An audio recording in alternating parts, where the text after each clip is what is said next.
You take the mic. Okay, thanks, Judy. Let me start sharing my screen.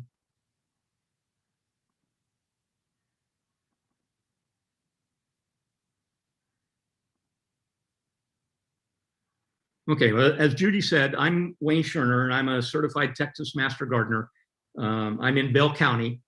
In addition to my Master Gardener certification, I have advanced training in vegetable gardening, composting, and irrigation efficiency. I'm also a square foot gardening certified instructor, and today's presentation is going to be on that method of gardening. I followed the square foot gardening method since 1983. I learned row gardening from my parents and grandparents, and at the age of 5, I learned that I didn't like to pull weeds. When I was a teenager, I learned that I really didn't like to dig or hoe to prepare the soil for planting. I took a hiatus from gardening while I finished college, graduate school, 7 years as an aerospace engineer, then medical school and residency. After residency, I discovered a PBS series on TV that talked about an alternative to row gardening. The square foot garden method of gardening, invented by Mel Bartholomew in 1975, certainly seemed like an easier way for gardeners to enjoy gardening. Well, okay, my advance didn't work. Let's try this. Okay. After his retirement as an engineer and efficiency expert, Mel took up gardening as a hobby and joined his local community garden. He saw how gardeners came out with great enthusiasm in the spring, but by mid-July, the gardens were overgrown with weeds, dried out, and the produce lay wasting on the ground. Mel set out to find a better way. He thought gardening should be fun, not a lot of work. Uh-oh.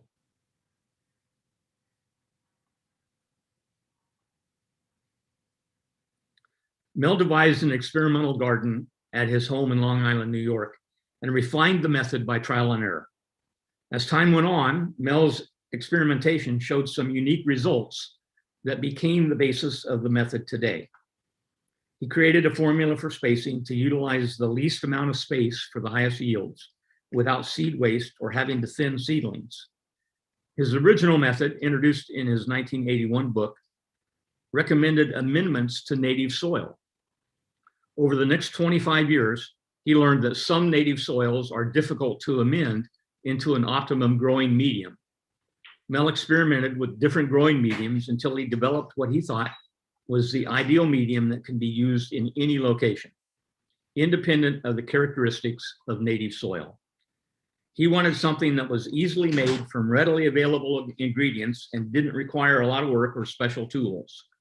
In 2005, Mel introduced the all-new square foot gardening method in the second edition of his book. Mel's first book, Square Foot Gardening, became the best-selling gardening book of all time. The original book spawned the popular PBS television series in 1983, which is how I discovered this method. After the television series, Mel authored more square foot gardening books shown here. His latest book on square foot gardening was the third edition, published in 2018 by the Square Foot Gardening Foundation. Here are some general gardening principles that are applicable to any gardening method you want to follow. No matter what gardening method you follow, not following these principles will most likely result in disappointment. Most vegetables need 6 to 8 hours of full sun daily. You need to have good drainage, both internally and externally. You want to avoid planting where water stands after a rain. You want your garden to be close to a water source because adequate moisture is necessary for all vegetables, and you can't count on rainfall, especially here in Texas. Place your garden as close to the house as possible. One secret to a successful garden is seeing the shadow of the gardener in the garden every day. Stay away from trees and large shrubs. They grow and alter the shade patterns, and their roots will quickly grow into your growing mix. No matter how good the location of your garden, planting crops that don't do well in your location or planting them at the wrong time will almost always provide poor results. Even if your location is good and you plant at the right time, not harvesting at the optimum time can result in disappointment also. These methods apply equally to the square foot garden as they do to any other gardening method. Square foot gardening is an easy gardening method that utilizes space efficiently without the waste and work of a typical row garden. By utilizing Mel's mix that I'll talk more about with the grid and efficient plant spacing, this method is easy for beginners that have no prior gardening experience. This slide shows the 10 basic elements of square foot gardening. I will discuss in more detail these principles on later slides. Two features that make square foot gardening unique are the use of Mel's mix and the use of grids.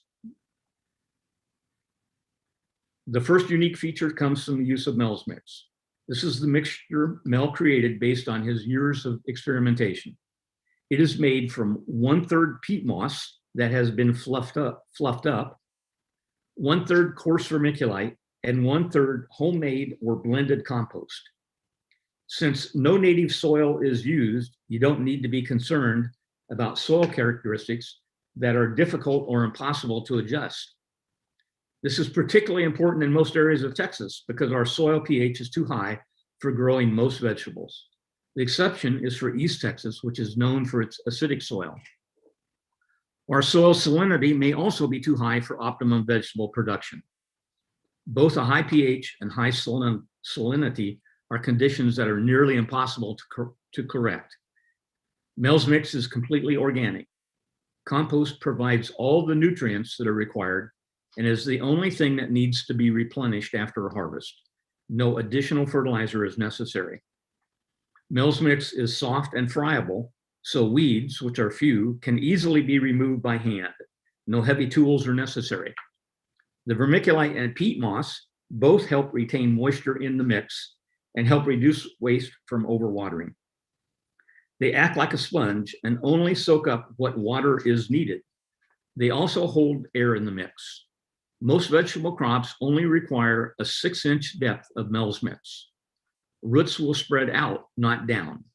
Only a few crops, like long carrots or leeks, need to have more than a 6-inch depth of Mel's mix. The second unique feature of square foot gardening is the grid. The grid not only defines a square foot garden, but it's important for plant spacing, thereby reducing waste. It's also a great visual guide for crop rotation and staggering your harvest. Not using a grid would be like trying to park in a parking lot that didn't have parking spaces marked.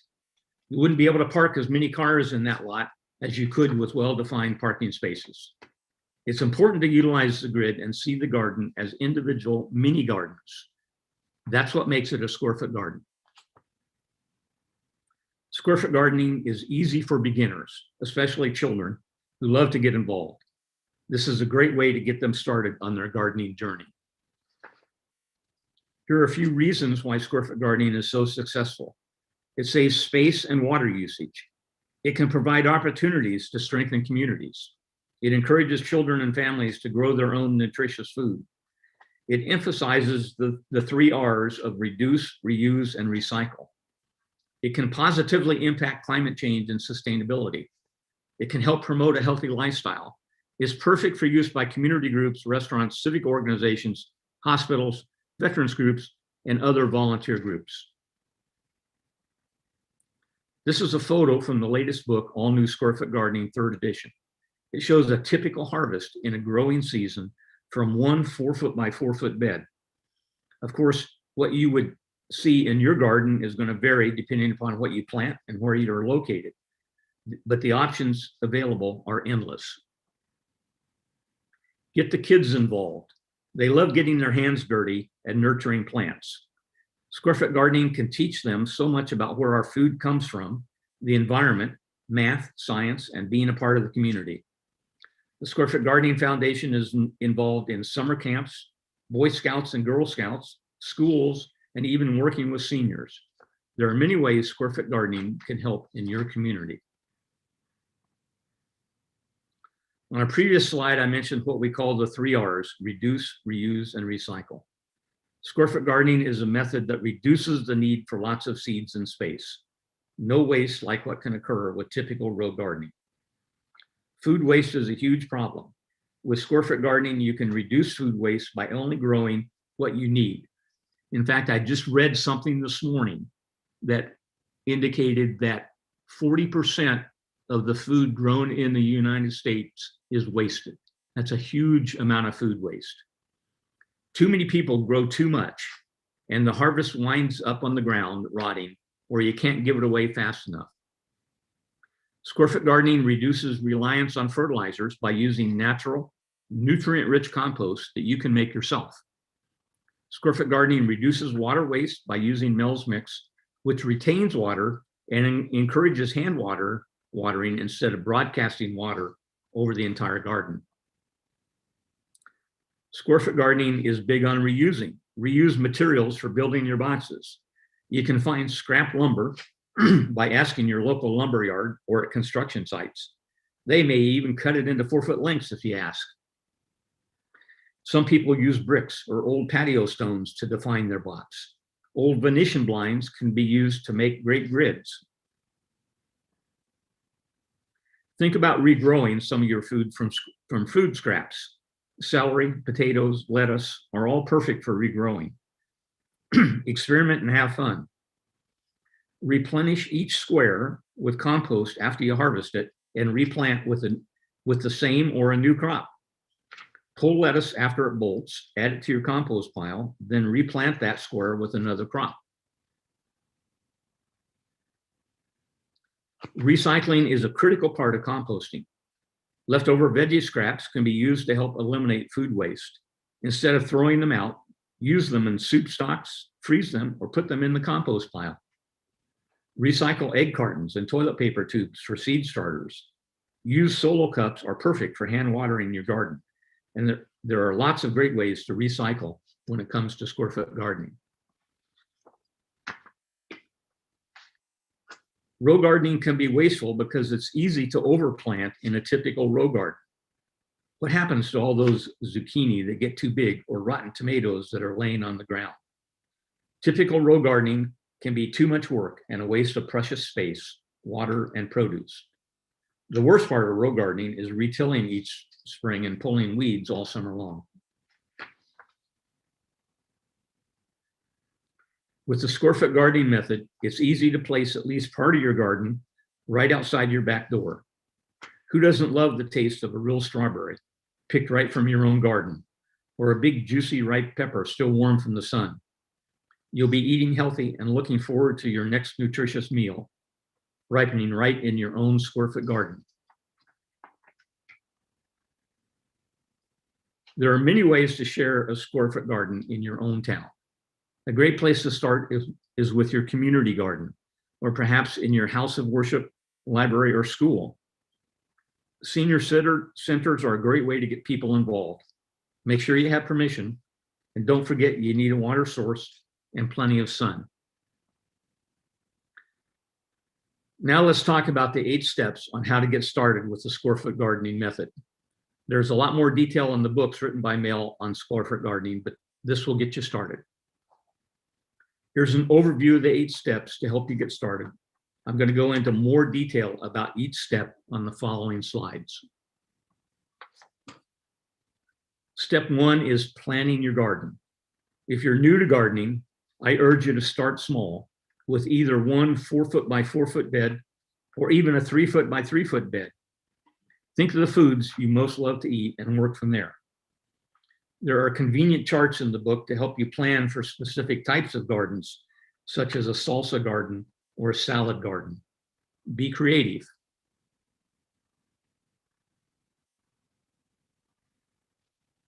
Step 2 is laying out your square foot garden. I suggest a simple 4-foot by 4-foot square to start with, but sometimes space or sunlight will determine the shape of your square foot garden. For example, if the only sunny place in your yard is along a fence, then do a 2-foot by 8-foot or a 2-foot by 20-foot bed. It's okay as long as you can reach every square in the garden and still have the grids. You can even use the fence as a trellis for climbing vegetables. When deciding where to place your square foot garden, think location, location, location.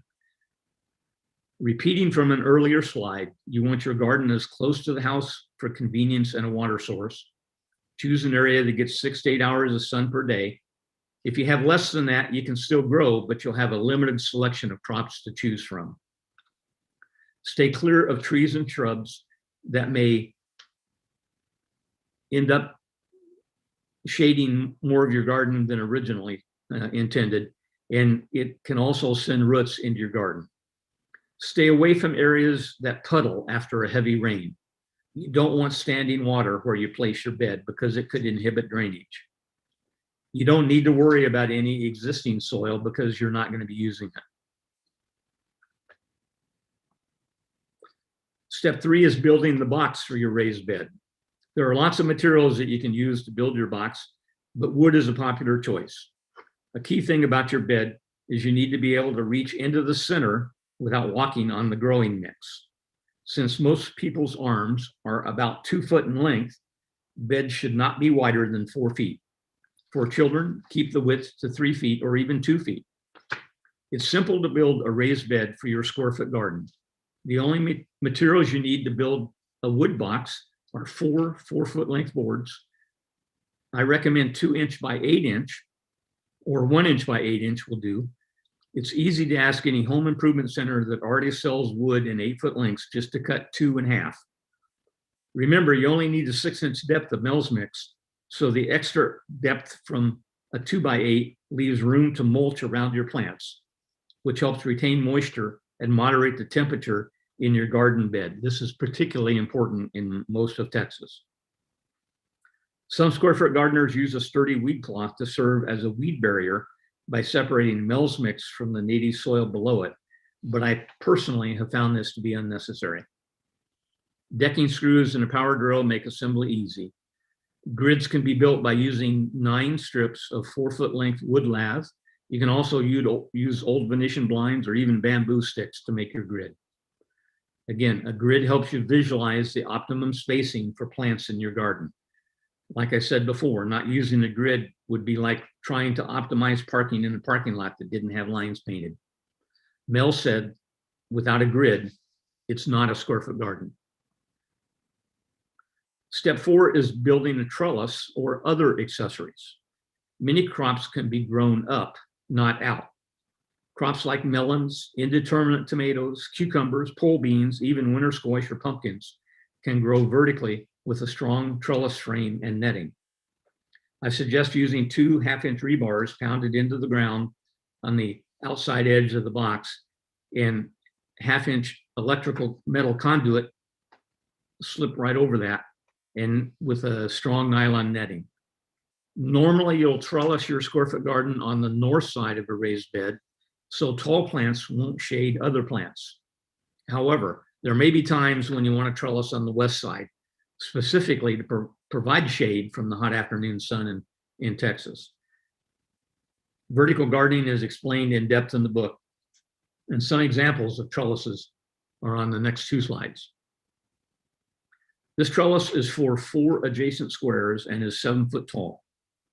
When full of growing plants, it can act like a sail in the wind, so the extra set of legs provide additional stability. I have used this trellis to grow 4 indeterminate tomatoes, 1 in each square, and when that was full, I initially started out with just the single trellis, but when that was full all the way to the top of growing plants, again, it literally did act like a sail.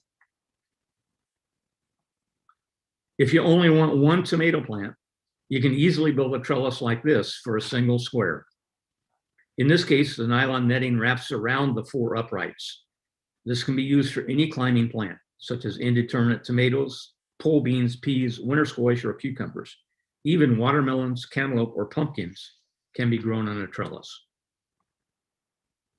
Another useful accessory is what we call a top hat. This is simply a 12-inch by 12-inch wood frame that can be added to the top of a square in your square foot garden and filled with more Mel's Mix.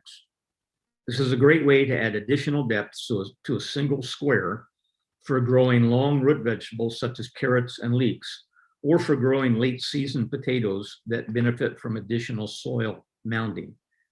You could make your entire square foot garden 12 inches deep or more, but why waste Mel's Mix and money? Remember, 6 inches is all you need for most vegetable crops. Step 5 is creating Mel's Mix. I can't stress enough the importance of making Mel's Mix. It will last for about 10 years with just adding compost after every harvest. It's the perfect growing medium for your square foot garden. Compost is the key ingredient in Mel's Mix, and the best compost is the kind you make yourself. Mel even suggested going to the grocery store or farmer's market to ask for produce being thrown out to use in making your own compost. Making your own Mel's Mix provides the perfect organic nutritional support for nearly all plants. Best of all, it eliminates digging, and there are no worries about contaminants or unfavorable qualities of the existing soil. Mel wrote that Mel's Mix was the backbone of the square foot gardening method. Initially, you might find measuring the quantities of the 3 ingredients for Mel's Mix a bit confusing because the products are sold according to different standards of measurements. Sometimes they're sold in pounds, or sometimes in cubic feet, or sometimes in quarts. Don't worry about any of that. The only measurement in Mel's Mix that matters is volume. And I use a 5-gallon bucket to measure as my measuring cup. A typical 4 foot by 4 foot by 6 inch square foot garden has a total volume of 8 cubic feet. However, in my experience, you need a total of 10 cubic feet of dry mix to end up with 8 cubic feet of moistened mix because of the compaction that occurs with adding water. Peat moss can be difficult to hydrate initially, so moisten the mix as you layer it into the bed. Once you have done this, it will be easy to maintain a moistened mix. Now that we know that 10 cubic feet of dry mix is required to end up with 8 cubic feet of moistened mix, the easiest thing is to use a standard 5-gallon bucket as your measuring cup. Since a 5-gallon bucket holds 2/3 cubic feet, you will need 5 5-gallon bucketfuls each of peat moss that has been fluffed up, coarse vermiculite, and homemade or blended compost. If you're buying commercial compost, try to get 4 to 6 different kinds to blend together. This slide shows the materials you will need in making Mel's Mix.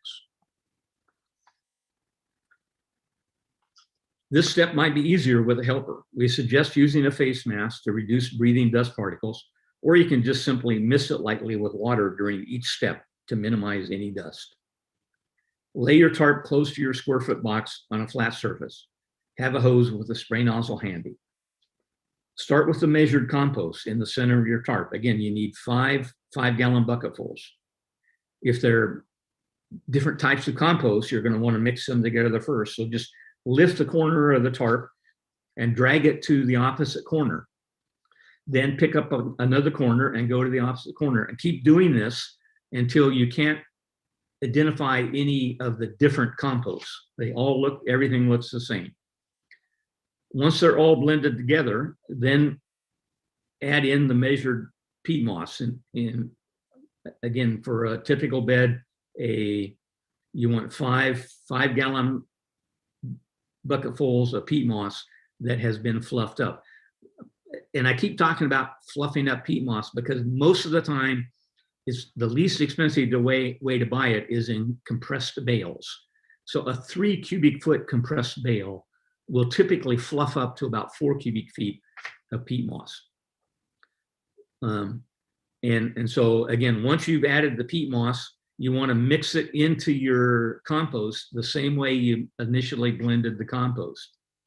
Then add the 5-gallon bucketfuls of coarse vermiculite. Vermiculite comes in a variety of grades. It comes in a fine, a medium, a coarse, and an extra coarse. And the studies done by Mel showed that coarse gave the best soil mixture. Medium and fine don't hold air as well as the coarse does. And 25% of a garden soil should be made up of air. So you want something that's going to hold the air in. So once you've mixed your 3 components, transfer your Mel's mix to the garden box and start spreading it out. Now you want to make sure that the mix is well moistened. You don't, if any of you have worked with potting soils that have peat moss in them, you know how difficult it is to initially hydrate your peat moss. But once you've hydrated it, it stays hydrated. So put in an inch or 2 in your box and then moisten it well. Another inch or 2, moisten it well. Keep doing that until your box is full up to your 6-inch depth. Now all you have to do is add a grid and you're ready to plant. An alternative, I've described the tarp way for mixing, and that was when I initially built my beds using Mel's mix.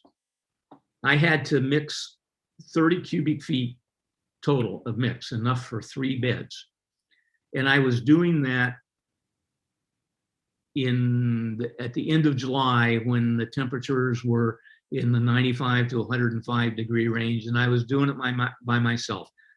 And that was somewhat of a chore.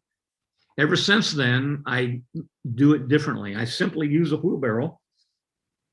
I put 1 bucket full of each of the 3 components, the compost, the fluffed up peat moss, the coarse vermiculite, in the wheelbarrow. I mix it together with a shovel. That's the only time I use a shovel.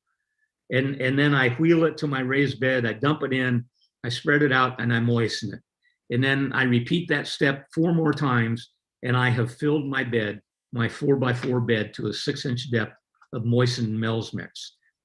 Of course, if your beds are different sizes, 4x8 or 4x12 or 4x16, etc., everything will be multiples of what I've just described for a 4-foot by 4-foot bed. Some people are concerned about the use of peat moss, claiming it isn't a sustainable practice. We get our peat moss from Canada. In the Canadian peat bogs, peat moss continues to accumulate at an annual rate that is 60 times greater than the annual harvest of peat moss. Less than 1% of the total acreage of Canadian peat bogs have ever been harvested. The land area of the Canadian peat bogs is the equivalent of the states of California, Nevada, Oregon, and Washington together. The amount of peat moss that has ever been harvested is less than the land area of the city of Portland, Oregon. So it's hard for me to claim that harvesting peat moss is not sustainable. Coconut coir is an acceptable organic alternative to peat moss, but it has a much higher pH, and the finished product might have a pH that is higher than what you desire for vegetable gardening. The processing of coconut coir requires large amounts of water, so it might not be as environmentally acceptable as some claim. I recommend peat moss as the best ingredient for making Mel's mix. Perlite is another natural material used for similar purposes as vermiculite. I don't like perlite in Mel's mix for a few reasons. It floats to the top of the soil mix as you water it, and because it's white, it looks unnatural and unsightly. Then it dries up and it blows away. It doesn't hold water or air as well as vermiculite. In addition, the cation exchange capacity of perlite is lower than vermiculite, so it doesn't hold onto nutrients in the mix as well. You may want to research the pros and cons of each before you decide what you will use.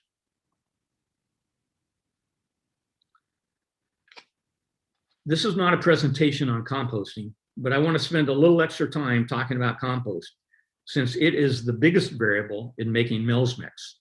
The peat moss and the coarse vermiculite are going to be the same. It's only the compost that people use that is going to be different. The compost that is used to make Mel's mix, whether it is homemade or purchased, should be well decomposed. Microbes will continue to break down any organic matter that isn't fully decomposed, And that process sequesters nitrogen. That means there will be less nitrogen available to the plants you are growing. I screen all of my compost, and I'll talk more about that in a few slides, that has any visible, identifiable organic material. That way I eliminate as much as possible material that still has a long way to go in the decomposition process. So what is compost? Simply, it is organic material that is in the process of decomposing. Any organic material can be turned into compost.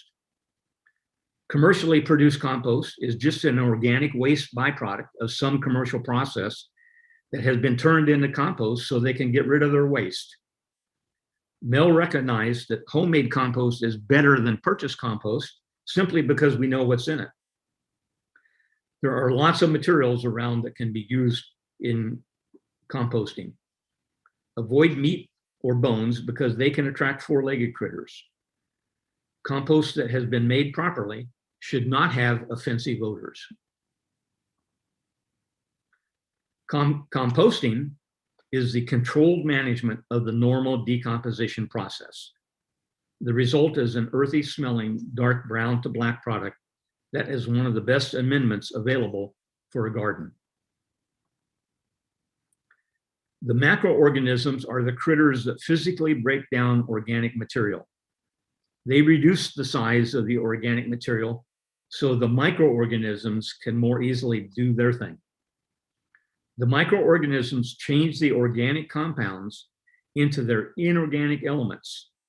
Plant roots cannot take up nutrients until they have undergone this process. This even occurs if you're, instead of compost, if you're using fertilizer. If you're using an organic fertilizer, all of those compounds have to be broken down into their inorganic elemental form, which are water soluble, before the plant can take them up.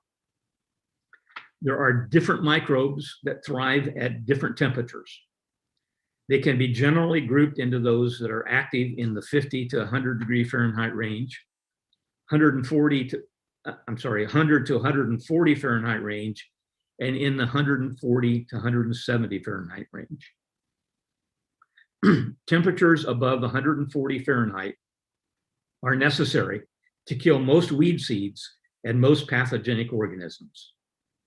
Again, microbes require nitrogen to thrive.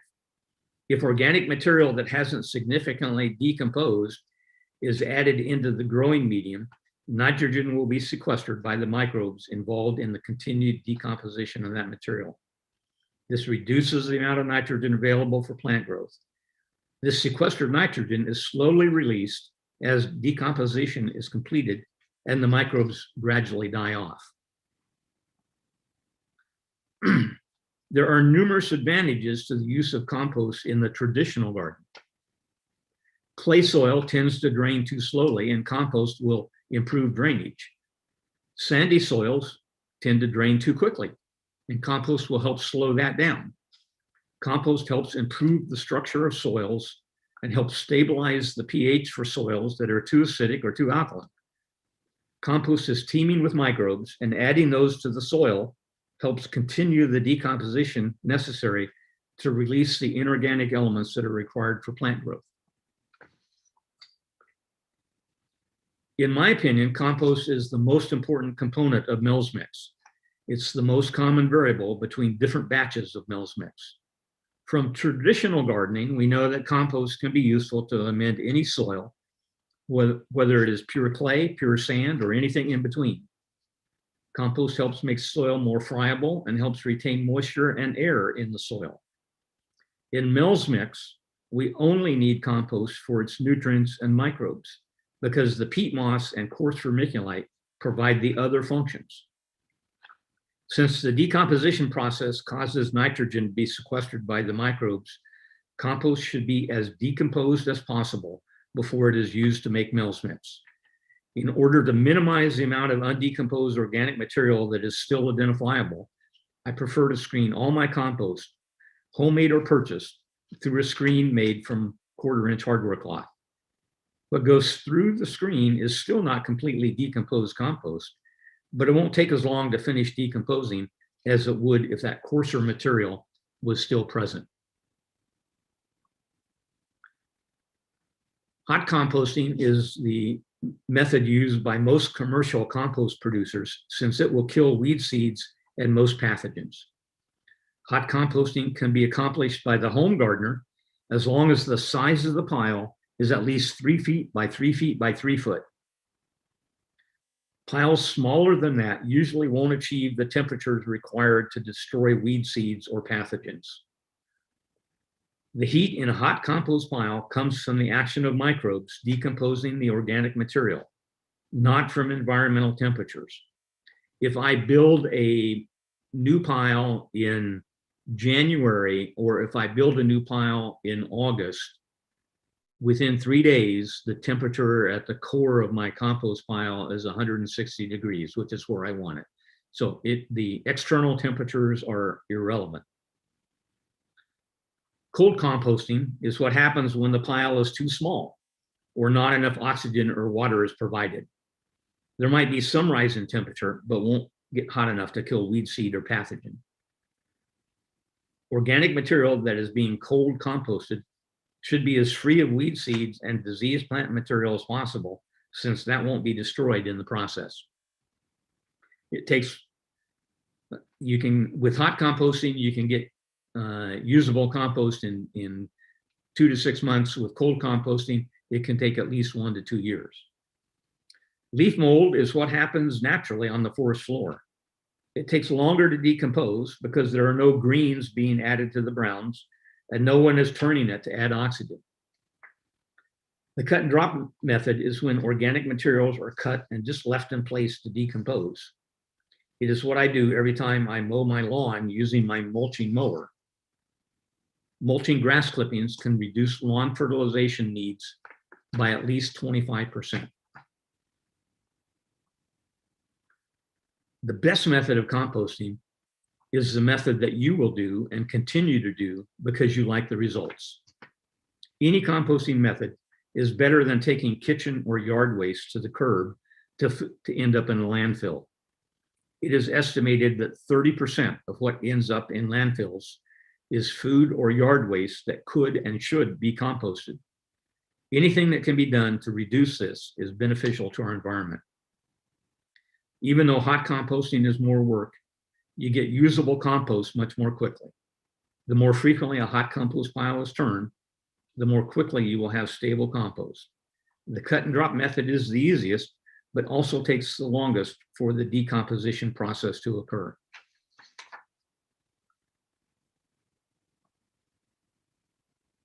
Just remember, no matter which method you follow, compost happens. It doesn't have to be too complicated. Find a method that you like and will continue doing, and then alter that method as you discover what works well for you. Mel believed that homemade compost was the best because you knew what's in it. If you can't make your own compost, Mel recommended blending 4 to 6 different types of commercial compost together to minimize the chance of a nutrient deficiency. Animal manure-based composts tend to be high in phosphorus, resulting in phosphorus levels building up in your mix. Since high phosphorus levels can interfere with the ability of plants to utilize some other required nutrients, it is recommended that not more than 20% of your blend be from compost based on animal manures. A potential issue that could arise from manure-based compost occurs if the animals were fed hay that had been grown using a long-acting herbicide. Neither the animal's digestive system nor the composting process will degrade those herbicides. This is probably more of a concern with horse manure, since hay is a major part of their diet. This issue can also occur in home composting if animal manure from herbivores is used in making your compost. The compost available for purchase will vary widely by location. Commercial composts tend to contain a lot of wood pieces because it's so plentiful and inexpensive. I've had some commercial composts where 25% of the material in the bag consisted of pieces of wood. Again, I screen all my purchased compost just like I do my homemade compost. Make sure you read the ingredients closely to avoid composts that are mixed with other things like peat moss or other ingredients. It may be necessary to contact the producer to ensure that only compost is in their product. Compost is a great amendment, but not all amendments are compost. Be knowledgeable about what you are purchasing. Repeating what I previously said, since compost is the source of all nutrients for the square foot garden, using a quality compost is critical. Homemade compost is the best option because you control what's in it. It also saves money and reduces the need to send organic material to the landfill. If you don't have the ability to make your own compost, you can use commercial compost. Avoid single source compost because they may not contain all the nutrients required for your plants. Where I'm located, cotton burr compost, mushroom compost, vermicompost, and other plant-based composts are all good options. I wanted to make a comment about mushroom compost because many people believe that mushroom compost comes from composting mushrooms. That's not the case. Mushroom compost is made from the growing medium that is used to grow mushrooms. And here in Texas anyway, mushroom compost is made using either horse manure or chicken manure. So that counts as a manure-based compost. The photo on this screen is compost from my homemade compost bin before I've screened it. I don't use a lot of wood products, so you don't see much of that, but many gardeners would be satisfied with this amount of decomposition. Even without pieces of wood, there's still more undecomposed organic material than I like. I screen my compost through 1/4-inch hardware cloth to reduce the amount of material that hasn't adequately decomposed. And so that I can minimize the amount of nitrogen that's going to be tied up in my mix. This photo shows what passed through a screen made from 1/4-inch hardware cloth. There are still small pieces of leaves in this compost, but not nearly as much as before it was screened.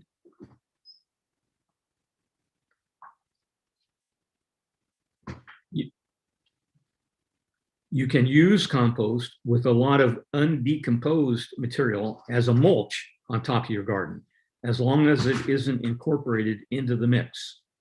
The loss of nitrogen will be confined to the interface of the mulch in your mix, which is above where the roots are growing. This photo shows the organic material that wouldn't pass through my screen made from 1/4-inch hardware cloth. This is acceptable as a mulch, but not as a compost. It can also be used to start a new compost pile. Now that you've made your Mel's mix, placed it in your raised bed and hydrated it, step 6 is planting your garden. Now you're at the fun part. Remember, it is important to determine the proper planting time for vegetables in the location where you live. No matter how good your soil is or what gardening method you follow, planting at the wrong time will frequently give disappointing results. Also, if you are a beginning vegetable gardener, start with varieties that are known to grow well in your location. The Texas A&M AgriLife Extension Service has wonderful resources to help you with this step. Think of your plants in terms of shirt sizes: small, medium, large, and extra large. Through trial and error, Mel found just the right spacing for each mature plant. Square foot gardening uses the 1, 4, 9, 16 spacing guidelines based on the thin 2 recommendations on a seed packet. Some people prefer to grow from seed, others from plants started in cell packs. If you decide to start from seed, remember you only need a few seeds so they don't go to waste. Many seeds can last a long time if stored properly. Use the thin 2 recommendations on the seed packet. If the packet recommends thinning to 3 inches, you can plant 16 seeds in a square. If the recommendation is to thin to 4 inches, then 9 plants can be grown in a square.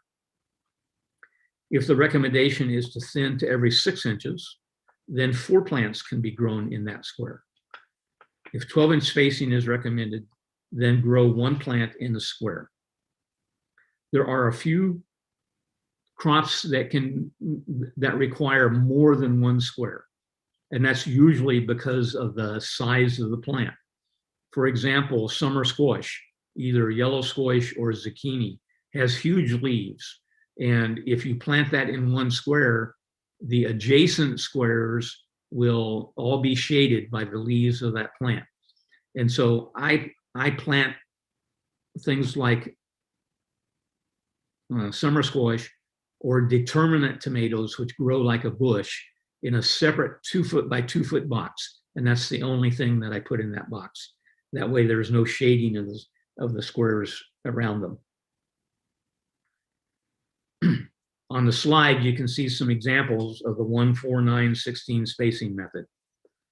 1 per square for extra large crops such as broccoli, cabbage, and peppers. 4 per square for large crops such as leaf lettuce, Swiss chard, or even flowers like marigolds. 9 per square for medium crops such as bush beans, spinach, or beets. 16 per square for small crops such as carrots, radishes, or green onions. You may want to plant adjoining squares with different crops to prevent overplanting of 1 crop. If you believe in companion planting recommendations, this is easy to do in your square foot garden.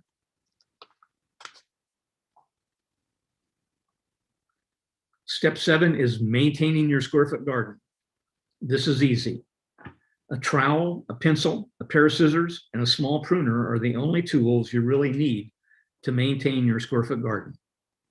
The trowel is for transplanting and for mixing in compost each time a square is ready to be replanted. All you need is a hand trowel to replenish your entire 4-foot by 4-foot bed with compost to get it ready for planting. As I mentioned before, the only time I use a shovel is if I'm mixing my components of Mel's Mix together in my wheelbarrow. A pencil is used to poke holes in the Mel's Mix for planting and for lifting out young seedlings for transplanting. A pair of scissors is for harvesting beets, lettuce, and kale leaves for salads, or for cutting dead blossoms and snipping out any extra seedlings. A small pruner is used for harvesting produce with thicker stems, such as cucumbers, peppers, eggplants, and melons. No more lugging heavy buckets of water up and down rows or dragging long hoses to broadcast water, which is wasteful. If you only have 1 or 2 beds, just keep that 5-gallon bucket and use it for sun-warmed water or even rainwater near your square foot garden. Watering by hand encourages to get close to your plants to see if any diseases or insect pests have developed. Again, I've heard it said that the secret to a successful garden is to see the shadow of the gardener in the garden every day. Hand watering makes that easy to do. Say goodbye to tilling, weeds, fertilizing, and overwatering. It's so easy to take care of your square foot garden. Step 8 is harvesting. Square foot gardening is fun and rewarding. No more back-breaking work digging up soil or harvesting rows and rows of produce, and no more waste. Some crops can be planted earlier and therefore harvested earlier because the 6 inches of Mel's Mix warms up more quickly in the spring than if your garden is in the ground. We encourage staggered planting so the harvest doesn't all come at once, and planting again after removing a finished crop. Learn about cool weather and warm weather crops to extend your harvest. In Texas, something can almost always be growing in your square foot garden year round. You don't need to plant every square with a single variety of a crop. For example, you can plant 1 square with 4 different varieties of lettuce. Then 2 weeks later, plant another square with 4 different varieties, either the same as the original square or a different 4. Then repeat every 2 weeks for as long as it is still in your growing season for lettuce. Now you can always have a mixed green salad. This concept can be used for other crops as well. I'm not sure how many people want to have 16 radishes be ready for harvest all at the same time. you could divide your square into 4 quadrants, and then in each quadrant, plant 4 ready seeds 1 week, a week later, another 4, a week later, another 4, a week later, another 4. And by that time, the ones you planted in the first quadrant are probably ready for harvest. You can pull those and plant again. Again, as long as you're in the planting season for the vegetables that you want to grow. So that concludes the 8 steps to creating the square foot garden. It really is easy. One of the Bell County Master Gardener Association projects is called How to Start a Vegetable Garden. The native soil in Bell County has a pH that is in the 7.7 to 8 range, way too high for promoting good growth of most vegetable crops. Trying to do vegetable gardening using native soil is an exercise in frustration. For this project, I built 2 raised beds. The bed in the background is a square foot garden without the grid that is filled with 6 inches of Mel's mix. The bed in the foreground is 18 inches tall and filled with 12 inches of sandy loam topsoil that was amended with an additional 4 inches of compost for a total of 16 inches. This photo was taken on August 13th, which is the end of the planting window for fall tomatoes in our location. The same variety of tomato was planted on the same day in each bed. After this photo was taken, I planted a pepper plant in the corner opposing the tomato plant in each bed. Again, the same variety, and watered the same as needed based on readings from a soil moisture meter. In other words, I use my moisture meter to indicate whether the soil at the 4-inch depth was moist or not. If it was still moist, I didn't need to water. If it wasn't moist, then I watered. This photo was taken 5 weeks later on September 22nd. The growth of the tomato and pepper plant in the square foot garden is significantly greater and already needing support from a trellis. At this point, I amended the non-square foot garden bed with an organic fertilizer applied at the recommended rate. Soil testing had revealed that the pH in both beds was within 0.1 of each other. Note the pepper plants in the front left corner of each bed. This photo was taken on October 10th. The trellis is now in place for the tomato in the non-square foot garden raised bed and also for the pepper plant. There's a remarkable difference in the growth of the tomatoes and peppers between the 2 beds. This photo was taken on November 9th from a different perspective. It's easy to see the difference in growth between the 2 different beds. As crops are harvested and pulled, I amend the square foot garden with enough compost to maintain the 6-inch depth of Mel's mix. In the non-square foot garden, I also amend with enough compost to maintain 16 inches of soil depth. Both beds use compost as the primary source of nutrients, with the exception of that single application of an organic fertilizer in the non-square foot garden bed. The pH of the soil mix in both beds is nearly the same. The difference is the use of peat moss and coarse vermiculite in the square foot garden bed versus the sandy loam topsoil in the non-square foot garden bed. Mel's mix really does make a difference, and a 6-inch depth is all you need. Many schools across the country are teaching children the value of growing their own fresh produce. Mel knew square foot gardening could help solve many problems, such as health issues associated with hunger and poor nutrition. The state of Utah adopted a program to use square foot gardening to introduce every child in grade school to gardening. Square foot gardening is more than an innovative technique for home gardeners. It has changed communities around the world by beautifying neighborhoods and showing inner city residents a solution to growing fresh, healthful produce. Square foot gardening enables the elderly and those with disabilities to garden again using an elevated square foot garden bed. If you'd like to learn more, please visit our website, www.squarefootgardening.org. And you can also contact the foundation directly by email. If you use social media platforms, there's also a Square Foot Gardening Facebook group and an Instagram pages.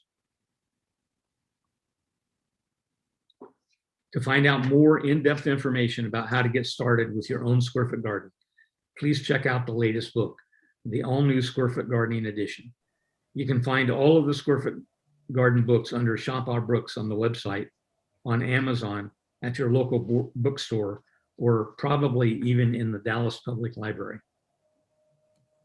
With this fun, easy, proven gardening system, you could be up and growing in a weekend. Join the thousands of Square Foot gardeners to grow more in less space without the hard work. You can do it.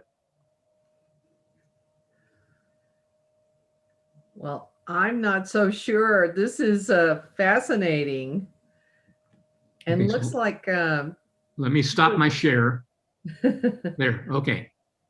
So all I've right. stopped my share. Thank you, Wayne. Well, that was just really fascinating. It just looks like there's so much success with that. And it's such a great way, like you were sharing at the end, for many people to get involved. So we have quite a few questions. Yeah, I can see the chat now. So Yeah, let me. do you want to go ahead and start? Yeah, let me start. Let me down the start line? at the top and see. Yeah, I've been recording them as they go along, Wayne. If you want me just to read them to you, or if it's better for you to read them yourself, it's up to you. Okay, I see one question from Familia, that they started a Square Foot garden last year after reading Mel's Square Foot gardening book, and they've been having issues. Their vegetables don't grow and bolt very soon.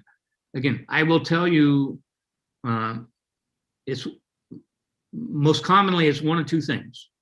It's either because the mix wasn't hydrated well when it was initially put in the bed.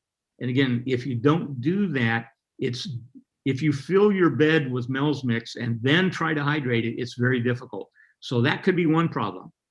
If it's not that, the only other issue has to be in the compost. Again, the peat moss and the coarse vermiculite are going to be the same as what I use.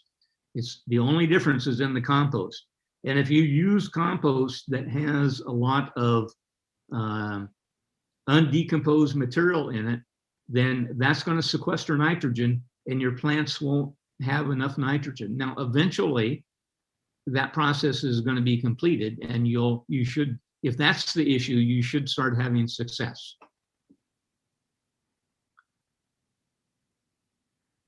Carlos asked,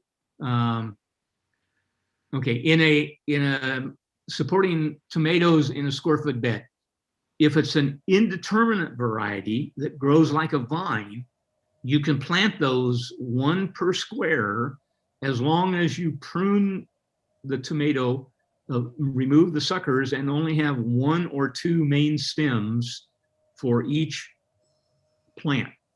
And again, they will keep growing as long as you let them grow. My trellises are 7 foot tall. They typically grow to the top of that, and then after about another 3 feet, they flop over so I can reach them again.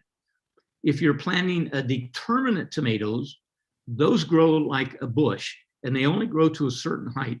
So you can plant those using a cage. You don't really need a trellis. So the tomato cages that you see around everywhere work great for determinate tomatoes. They don't do much good for an indeterminate. Zucchini doesn't really climb, and I've tried getting it to climb. Some people claim success with getting zucchini to climb. I've not been very successful at that, which is why I put it in a separate bed so I don't have to worry about the leaves shading the plants around it. Okay, Familio again asked, where can we get good compost locally? I can't tell you that. Again, I'm about 2.5 hours south of you. Again, I use a cotton burr compost. I use a mushroom compost.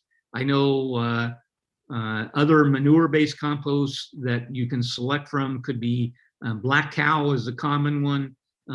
Their chicken manure composts are common. I know where I am, my HEB Superstore has a compost made from New Earth that is a plant-based compost, and I like it. And so concerning watering, how long should we water? Well, I'll tell you how I start out. When I start out, after I've initially hydrated my mix, so that I start planting in it, I use a moisture meter, and I check the moisture level with that moisture meter. And initially, when I first start out, it's going to be in the moist range, and maybe even in the wet range, although not usually, but in the upper ranges of the moist range. As that starts to drop down into the lower end of the moist range, or I try to keep it out of the dry range. So if it gets into the lower end of the moist range, then I know it's time to water. So I water, and I water in small amounts initially. So if you're using a soaker hose, I'd turn it on for 10 minutes. And then I'd go check again with my moisture meter to see what the moisture level is at the 4-inch depth. That's what you want to gauge your moisture at. And if after 10 minutes with your soaker hose, it's still in the lower end of the moisture range, I would turn it on for another 10 minutes. If it was in the upper end of the moist range, then you know that 10 minutes was all you needed. I use drip irrigation. I have a lot of beds, and I use drip irrigation for my beds. And this is the exact process that I used in determining how frequently I needed to irrigate and how long I needed to irrigate. And again, this is going to vary throughout the year as we get into the hot part of the summer. You might have to irrigate a little bit longer. You might have to irrigate a little more frequently. And do I recommend mulch on top of the mix? Here in Texas, I definitely recommend mulch. There are parts of the United States or in other countries that don't have the hot weather we have. But mulch will definitely help moderate the soil temperature, the temperature of the mix mix, and it'll also help retain moisture so that you don't have to water as frequently. I personally like to use straw as my mulch because it's yellow. It's a different color, and I can easily see what the mulch is. Because again, I don't want to dig mulch into my mix. So when I plant something, whether it's, if I plant seed, I wait until the seed comes up and is established before I put mulch around it. If I plant a plant in, I put mulch up close to the plant. Once that plant has grown and I've harvested it and I'm ready to take that plant out, I pull the mulch back, I remove the plant. I'm not picky about getting all the roots. I get the big roots out. And then I add a trowel full of compost to replenish my compost. I don't need to add any more peat moss or any more vermiculite. So that's a one-time expense. And so, but I add more compost. And then if I'm ready to plant, I plant. If I'm not ready to plant yet, I put the mulch back over it, again, to conserve moisture and to keep the soil temperature moderated until I'm ready to plant. Is square foot gardening good for growing citrus fruits? No, I will say that, in my opinion, square foot citrus fruits, as with most trees, are going to need more depth than 6 inches. Now, I do grow citrus in containers. I have 2 Meyer lemons. I have a Arctic Frost Satsuma, and I have a Mexican lime. And all of those are in containers. Now, I do use Mel's Mix for those containers. And so the mix is great. But again, because they're perennials, I can't dig in more compost. So I just layer once or twice a year, I just layer compost on top of I pull the mulch back, I layer 1 or 2 inches of compost, and then I put the mulch back on top of the compost. And the microbes in the soil and in the compost are going to pull that down into the soil. Again, Anne Marie Washington says sometimes plants bolt when they're planted too late in the season. Yes, that was that's I use a planting chart that was developed by master gardeners in Austin. It's developed for our area. I've seen planting charts that are similar for the Dallas-Fort Worth area.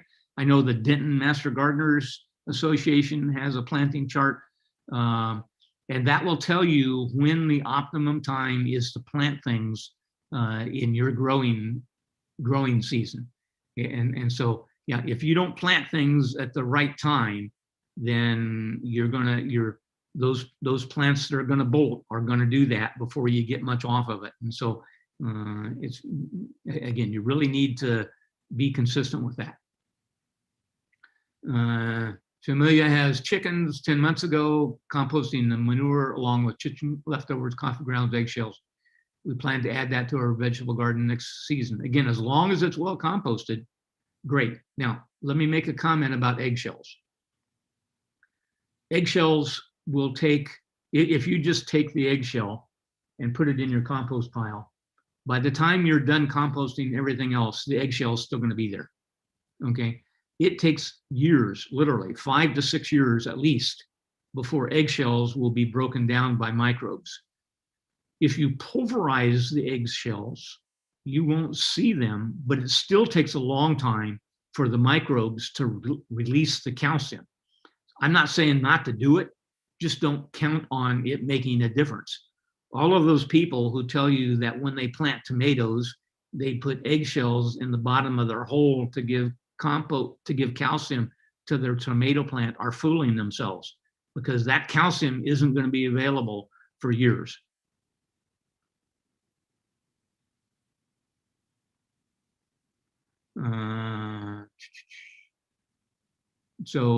Vanessa listed lots of compost suppliers in Texas by the Texas Commission on Environmental Quality. Again, again, you're going to have some things available probably in the Dallas-Fort Worth area that are different than what I have available. But and again, when you're getting a compost, you want it to just be compost. You don't want it to be peat moss, because you're already putting peat moss in your mix. Again, expanded shell is for a different purpose. Okay, expanded shell is used to help clay soils. You're not dealing with clay soil. Okay, so for Mel's mix, expanded shell is not what you want to use. You want to use coarse vermiculite, and the reason for that is because it holds water, it holds oxygen, and it holds on to nutrients. Okay, so again, and again, a reminder that you buy one 4 cubic foot bag of coarse vermiculite, and that's all you'll need for that 4 foot by 4 foot bed for 10 years. Same thing with 1 3 cubic foot compressed bale of peat moss. For one 4 foot by 4 foot bed, you only need 1 bale, and that's going to be good for 10 years. It's only the compost that has to be replenished on an ongoing basis. Matt asked, is it easier to plant seeds or starter plants? Well, that's a personal decision. I like to do starter plants. In fact, I germinate all of my seeds indoors using the baggie method, where most vegetable garden seeds germinate best at a temperature around 70 degrees, which is the temperature inside my house. So in the baggie method, I place a folded piece of, I take a regular sheet of paper towels, I cut it in half, and then I fold each of those in half, and I put that folded sheet in a sandwich size baggie. No, I'm sorry, a snack size baggie. So it's not as wide as it's the same width, not as tall. And I use water to moisten that paper towel, and then I place seeds on top of the paper towel, and then I turn it over so that the seeds are in the bottom. And that's because roots naturally will grow down. If I had the seeds on top of my paper towel, the roots would grow into the paper towel. And so once I see that a root has appeared, I know that it's a viable seed, and that's when I plant it. I either plant it in a pot for later transplantation, or if it's the right time of year for things to go in the ground, I plant it in the ground. So let me give you an example of why I do that. Lettuce seed, which is a common thing that people grow in their home gardens, will germinate in soil temperatures that are as low as 35 degrees Fahrenheit. But it'll take 40 days for that to germinate. In a soil temperature that is 70 degrees, lettuce seed will germinate in 3 days. So I germinated indoors, but yet lettuce, if you wait until your soil temperature has gotten up to 70 degrees to plant it directly into the garden, now it's too late and your lettuce is going to bolt almost immediately. Lettuce likes to grow in temperatures in the 40, 50, up to 60 degree range. And so by starting the seed indoors and then planting it when the temperatures are still cool in a range that the plant likes to grow in, then you're going to be more successful. There are some plants that should always be started as a plant and transplanted, and they're all in the nightshade family. A tomato plant, a pepper plant, and eggplant. And the reason for that is that we really have a relatively short growing season for those. With those crops, once the outdoor temperatures get to be above 90 in the daytime or above 70 at nighttime, they will stop, their flowers will no longer be successfully pollinated. And so you won't get any fruit. And so if you plant but tomatoes grow in warm growing conditions.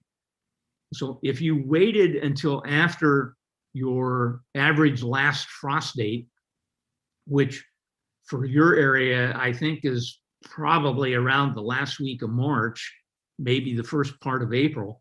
If you waited until then to try to plant seed in the ground, by the time your plant was big enough to bear fruit, it would be too hot and you wouldn't get any fruit. Similarly, for a fall crop of those plants, I start my tomato plants indoors in roughly the last week of May, first week of June. And that's because my average first frost date is around the 22nd of November. For your area, you might have to start them a little sooner. I want to be able to put my plants into the ground, my tomato plants and pepper plants into the ground by the middle of July. In your area, you probably want to be able to get them into the ground by the first part of July, the first week of July. They like to grow in warm weather, and so they will grow, but by the time they get big enough to flower and need to be pollinated, the temperatures will have cooled down. And then we have, basically the roughly 1.5 to 2 months where we can get crops off of those plants before we get a freeze. So again, almost everything else you can start directly into the ground, but you may be disappointed because of the germination time.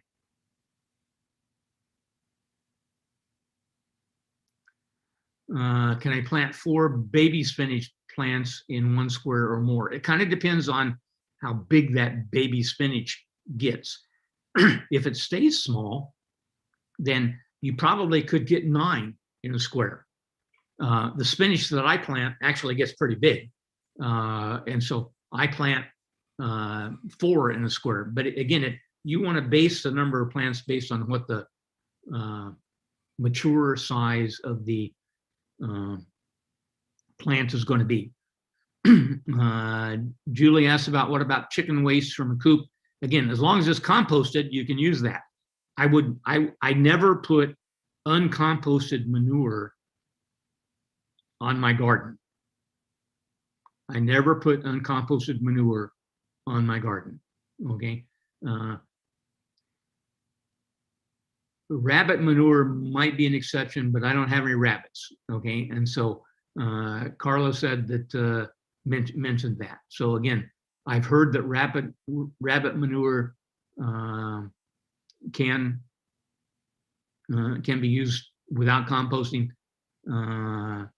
Is worm humus an alternative to compost? Yes, vermicompost can be used. I don't know that I would use vermicompost as my sole compost, but certainly as one of my 4 to 6 different types of compost, vermicompost is a great alternative. And probably the biggest reason that I wouldn't use it for the major part of my compost is if you're buying it, it's probably the most expensive form of compost to buy. And if I do vermicomposting, but in order for me to get enough of what I would actually need to use, I would have to have a lot more bins than what I imagine ever having.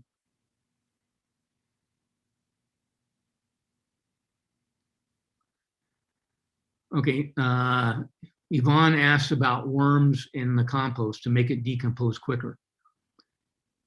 If you're worms do not like heat. So if you have a hot compost pile and you put worms in it, they will die. Or I should say, those that can't escape will die. Okay. Now, again, I didn't give a full lecture on composting, but once my compost is ready to be screened, in other words, most of the material has decomposed.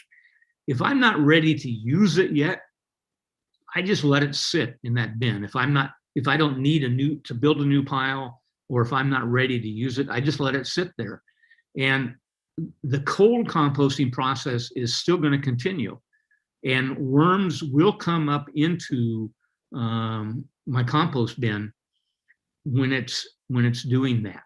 Okay. But if I'm doing a hot composting bin, I don't add worms to that because again, it's going to kill them.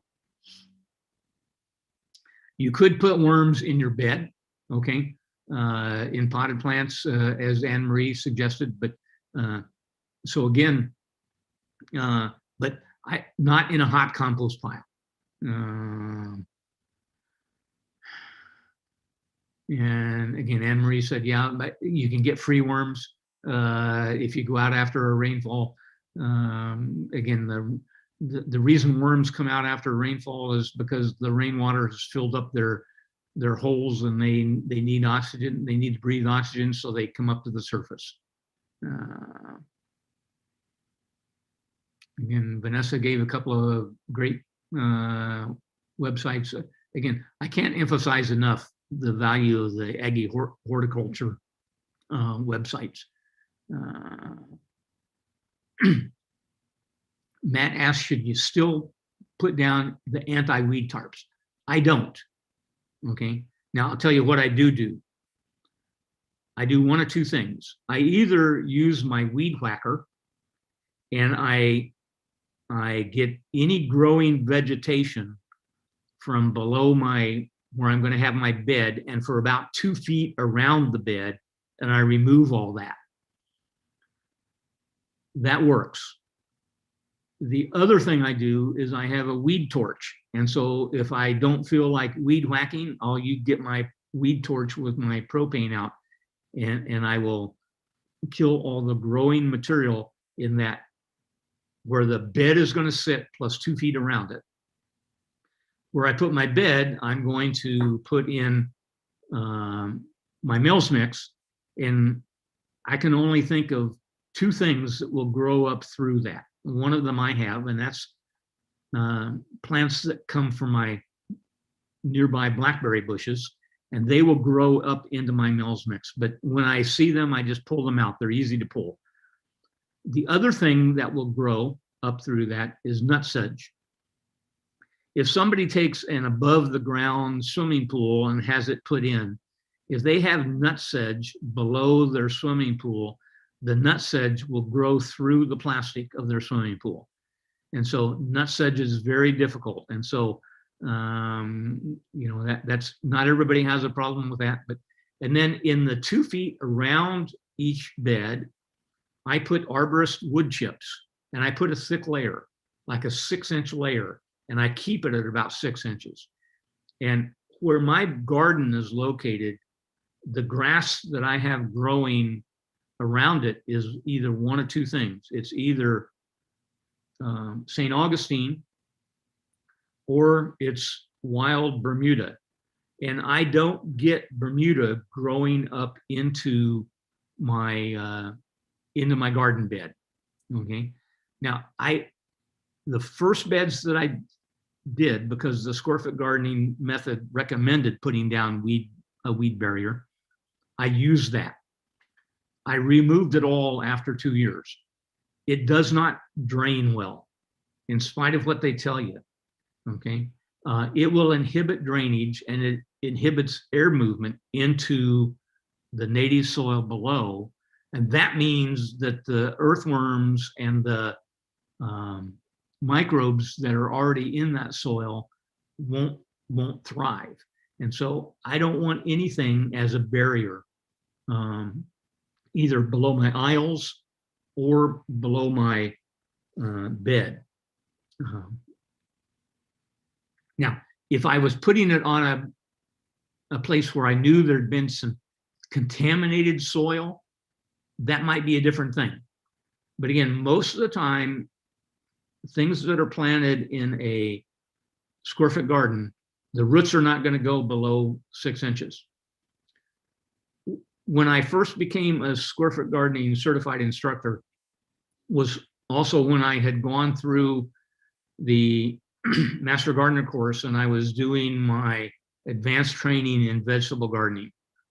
And the first square foot garden beds that I made using the all new square foot gardening method, in other words, Mills mix, I did a bed that was 6-inch deep and a bed that was 12 inches deep. And I put Mills mix in both beds, and I planted the same crop in each bed, same variety, same crop, same location, in corresponding location in each bed. And then I weighed everything that I harvested. I got just as much out of my 6-inch deep bed as I did out of my 12-inch deep bed. And when I removed the plants out of the 12-inch deep bed, 90% of the roots were in the top 6 inches. So even though I had 12 inches of Mills mix, everything they needed was in the top 6 inches. And so they didn't go any lower. So for the same cost of doing a 12-inch deep bed, you could have 2 6-inch deep beds. Okay, so it's, and again, with the exception of a very few crops like long carrots, you don't need 12 inches or more of any growing medium. And again, that can easily be fixed with a top hat that I described in the presentation. Or what I like to do is I plant a carrot variety called Little Fingers, and they only grow to about 2 to 3 inches long, and they're a perfect snack size.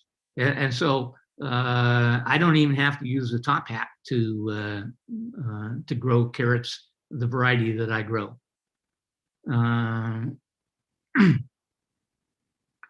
Yvonne asked about composting live oak leaves. Yeah, I compost all the, whether it's live oak or any other kind. Now, and again, I didn't do a composting presentation, but I shred everything. I have a plastic bin that I keep out by my composting bins that I put all my kitchen waste in.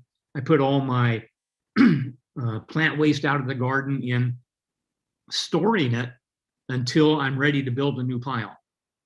I have bins that or bags that I keep leaves that I picked up around my property, or to the chagrin of my wife, I picked up from curbs from neighbors. And so, and I store those. And then when I'm ready to build a new pile, I build it all at once, and everything goes through a shredder. I shred all my kitchen waste. I shred all my leaves.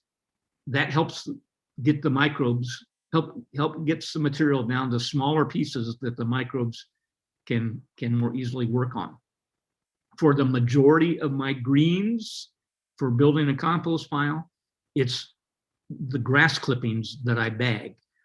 And I bag those grass clippings from a portion of my property that has never had fertilizer or herbicides used on it. It's not the main landscape part of my property, okay? And so, so I know that there are no herbicide or anything like that that's going to get sucked up into the bag and go into my compost. So again, shredded leaves are the bulk of my browns, shredded kitchen waste, and then bagged grass clippings are the bulk of my greens. And then I water that as I'm building it, and I use a compost thermometer to monitor the temperatures. Again, it goes up to 160 degrees within 3 days. I monitor it when the temperature drops, when it gets down to 140. Again, now I'm getting out of that range where the optimum amount of decomposition occurs, and so I turn it, and then the temperature will go back up. And I keep doing that until once I get to the point that when I turn it, I no longer get a rise in temperature. Then I know that I've gotten as much benefit out of hot composting as I'm going to get. And again, from that point on until I'm ready to screen it, I'm cold composting. I just let it sit there. I don't need to do a lot of turning after that. Vanessa put in a planning guide. Yeah, I've seen that planning guide. That's a great planning guide.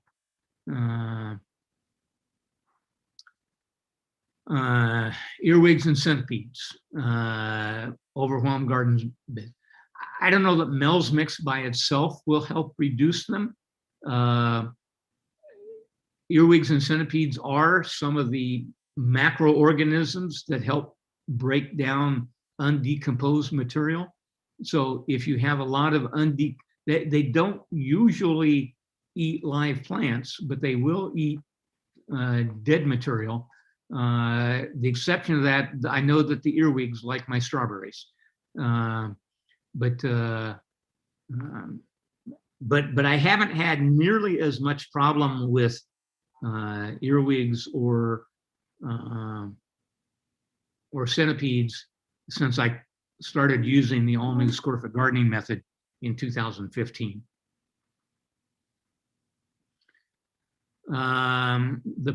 Matt wants to know if I can email this presentation. The presentation is probably too large to email.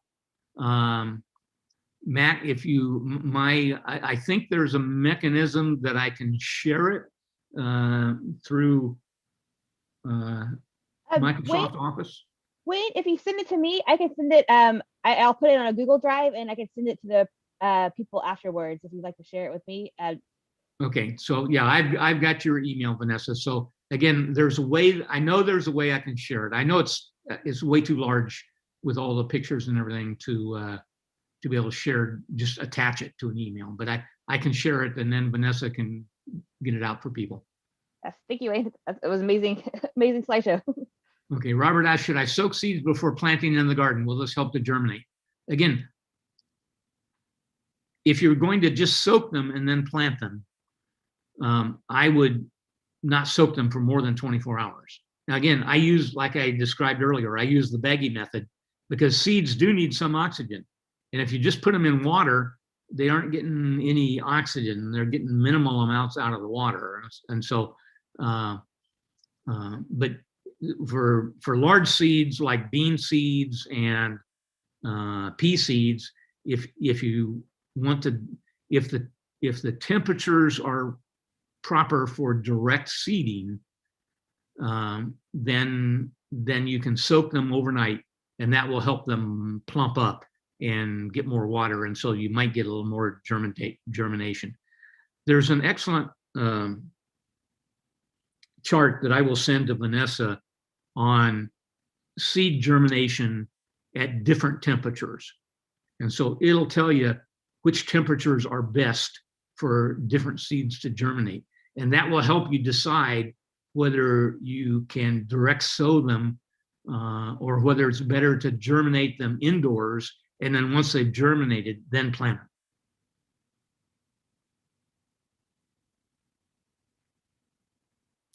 them. Natalie asked about, let's see, is it okay to use compost with bokashi? Again, bokashi is not compost. It's fermentation. They call it bokashi composting, but it's bokashi fermentation.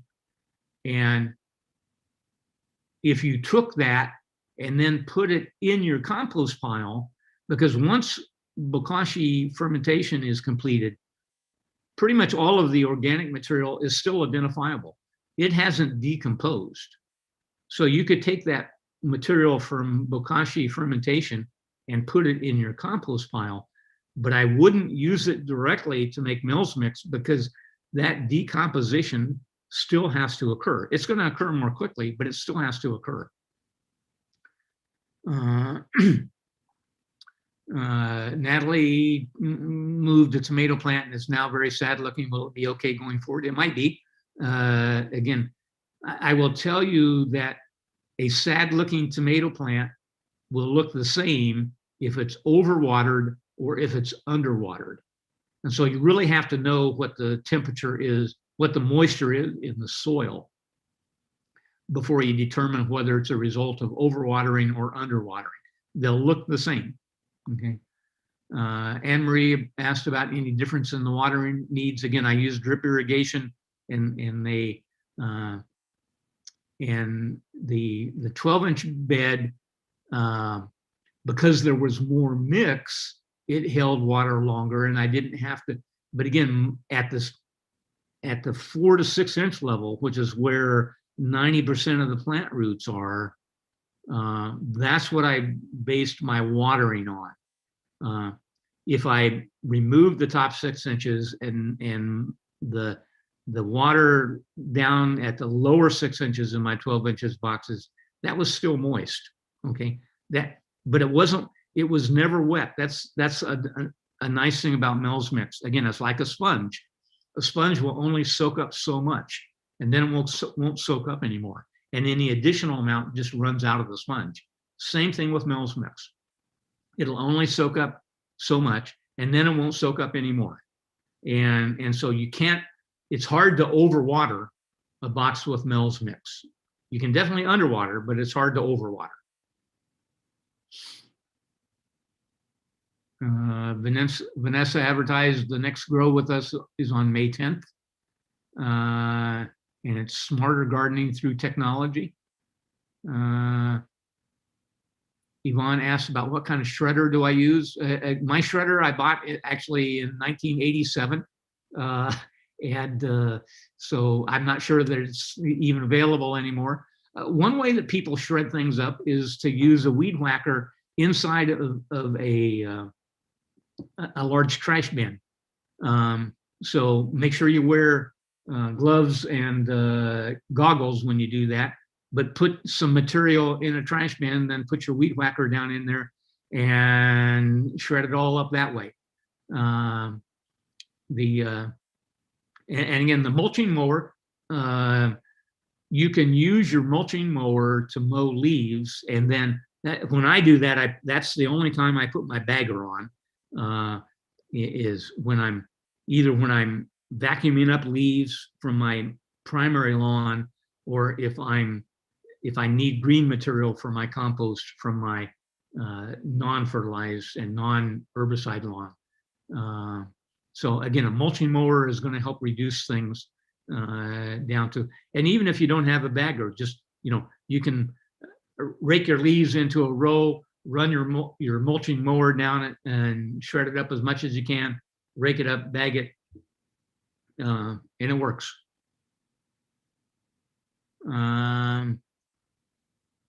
Ruth asked about cover crops. Cover crops work, okay? I don't use cover crops primarily because I'm growing crops year round. And so I don't have a time when my garden is empty. Mona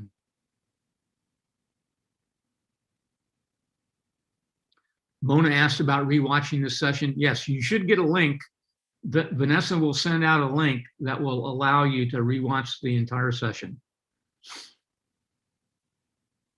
And she just put it on the bottom of the chat box. So again, so there is a link that you can watch the whole thing over again as many times as you want. Thank you, Wayne, so much. So much information. I know I was taking some notes. And yes, I also will send out a recording in a few days if you want to watch it that way instead of watching it on YouTube. It'll be another way to watch it as well, because I know there was a lot of information and it's probably easy to miss some of it because Wayne is such a thorough presenter and we appreciate that. Thank you for staying afterwards, Wayne, and answering all these questions for us too. Yeah, we went way over the allotted time, but when you're a gardener, that's okay. Yes, I could talk about gardens all day. My coworkers give me a hard time about it sometimes because most conversations will come back to gardening. Yeah. And Vanessa, if at some point in the future you want me to do a presentation just on composting, I'm willing to do that too. I think definitely. I think we have maybe in the works for July. So speaking on composting, so I'll get in touch with you about that. I'm sure everyone would love to hear more about your composting technique. Okay. All right. Well, thank you all so much for joining us and for those that stuck around with us. Like I said, there will not be a Grow With Us next Monday. The library, good news, is reopening on a limited basis on May 4th. So we're getting ready for that. So you'll be welcome back in the building, so you can come check out your Square Foot gardening books in person if you want to. And I created a book list that I put in the chat, but I will send that out as well for all the Square Foot gardening books we have available at the library. All right. Well, thank y'all and have a good day. And y'all didn't get to see Buckaroo because he was there before the meeting started, but Wayne's dog Buckaroo made a cameo before we started. So say hi to Buckaroo for me too. All right. Thank y'all so much. Thanks all.